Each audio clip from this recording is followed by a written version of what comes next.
What's good, YouTube? Right when you thought Konami had quelled their hard-on for field spells, they released this card, and it's a little bit concerning to me. I mean, we already have set rotation, but terraforming was hit in the OCG, and then this gets announced. It's just trap terraforming with bonuses. Take one field spell card from your deck and add it to your hand or activate it. So the weakness is it's a trap card. Let's get one thing straight. It's a worse card than terraforming, and it's going to be debatable versus set rotation. Set rotation requires you to run a Garnet in a sense of you're running a bad field spell to give to your opponent that they cannot use, or you're running field spells to give them that they might have a chance to use if you're trying to play other field spells for yourself. So this card, you don't have to run that Garnet, but it's a trap card that you have to set. Now, it's worse for decks that are using, say, Dragonic Diagram and cards that you want to use to be proactive. But for decks that are defensive, has some huge uses. Necro Valley is a great card to go grab with this because you can just activate it.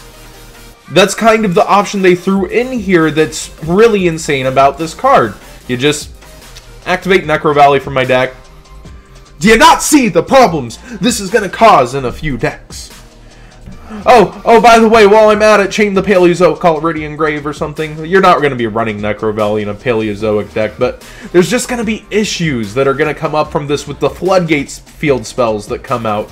And it's going to boost Trick Stars a little with that light stage if they don't get it turn one, but I doubt they'll be playing it too. It's just a matter of when's it going to break in. It's definitely better that this is running around than terraforming, because let's look at the logic. A lot of people said terraforming shouldn't be hit. Rhoda's on the FNL list for us, but terraforming's at 3. How's that make sense? Terraforming's a way better card than Rhoda. Being able to search any field spell generically versus a card limited to warriors.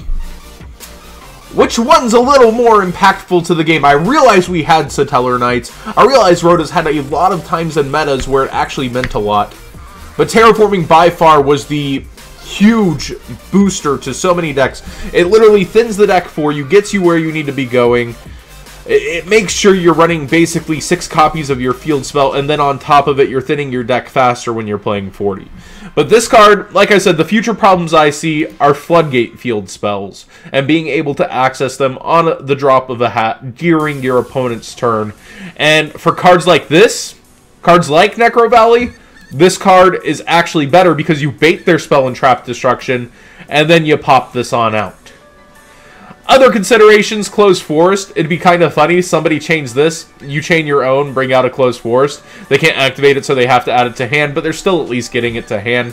So that's not as funny of a situation as I first thought, because I was thinking of cards slash kind of Floodgate-ish stuff, and it's like, well, field spells became truly prevalent. Closed Forest is one that would be used in combo with this card, but it's just unlikely. This is the main card that comes to mind right now when I see this. Now, the first Weathery spell card is a huge disappointment for me. I'm really upset, actually, because I had such high hopes. If you remember my Weathery reviews, we went over the first monster, and it's not that good, but this gave me such high hopes. Rainbow Weathery RCL. So, even though the first continuous spell is a letdown, we know there's probably continuous traps on the way, probably more continuous spells, and at least 2, 4, 6 more monsters according to her artwork, because each one is probably going to hold one of these rainbow colors. So there's still really high hopes for this deck. This first card just crushed my soul a little with how terrible it is. You can only control one of this card because it's so powerful. It's so powerful that you can only... Okay. A Weathery effect monster or monsters in the main monster zone in the same column as this card, as well as in the main monster zone adjacent to the zone gains this effect. Quick effect. You can banish this card and then target one spell or trap card your opponent controls, return it to the hand. So basically it's adding the effect to her It's basically giving this additional effect. And if you remember, once per turn during the standby phase of the next turn, after this card on the field was banished, to activate a Weathery card's effect, you can special summon this banished card. So basically, you're trying to hit the spell and trap cards your opponent controls. You can only do it with one. So it's kind of a preventative of sets. The thing is, if it's already set and it's Solemn Strike, this is an additional effect. You'll be negating the effects. I just don't know about this card.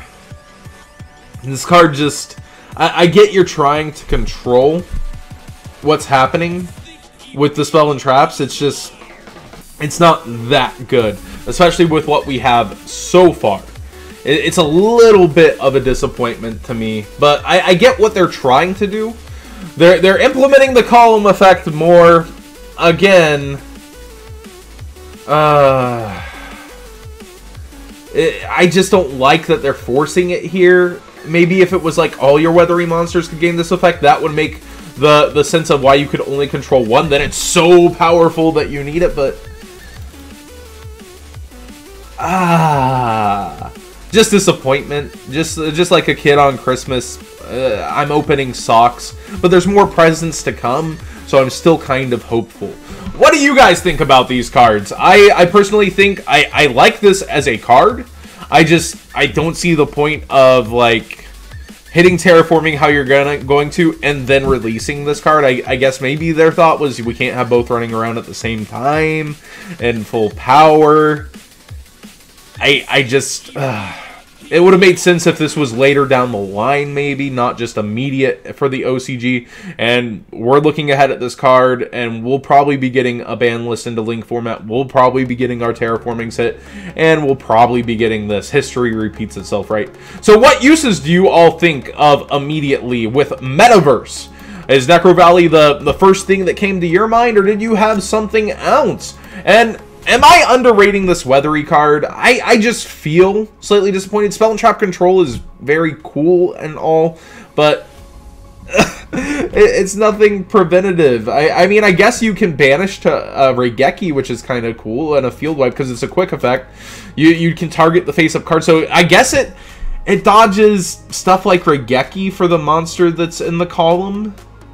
I guess that's kind of cool. There's going to be more uses than my initial thought process to it. It's still just... I think this is going to be not one that you're going to use a ton of unless it's one of the only continuous spell or traps, because this deck, as you see, is going to be relying on them. You place a Weathery spell and trap from your hand, and your spell and trap zone face up. So, again, this one wasn't that good either. This gives me hope. So we're 1 for 3 in my opinion, but what's your opinion on this card, guys? Let me know. Seriously, I'm rough on cards sometimes. I'm maybe a little too rough here because there is potential. I see potential, but I also just see so many limits. So many limits on this card that stop it from being what it could be, I guess. Thanks for watching, guys. Let me know.